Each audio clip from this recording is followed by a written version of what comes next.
రొబీనా అనే అమ్మాయి police station బయట ఈరోజు మార్నింగ్ ఇచ్చిన వేరే అబ్బాయి వాళ్ళ అబ్బాయి మీద ఇచ్చిన పిటిషన్ మేరకు పిలిపించడం జరిగింది. ఆ క్రమంలో అంతా దగ్గర బంధువులు అవుతారు. ఈ అబ్బాయి మీద కేసు రిజిస్టర్ చేయమని వాళ్ళు ఖచ్చితంగా కావాలని చెప్పి అడిగారు. ఆ విషయంలో కేసు రిజిస్టర్ చేస్తామని మేము చెప్పడం జరిగింది.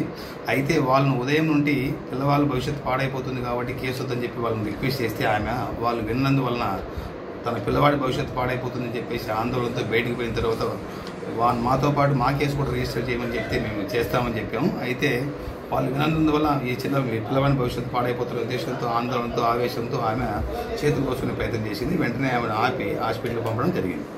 ఈ విషయంలో వాళ్ళు ఇచ్చిన ఇరువురు కేసులు నమోదు చేయిస్తున్నాం. ఆ విషయంలో విచారించి తగు చర్య తీసుకోవడం జరిగింది.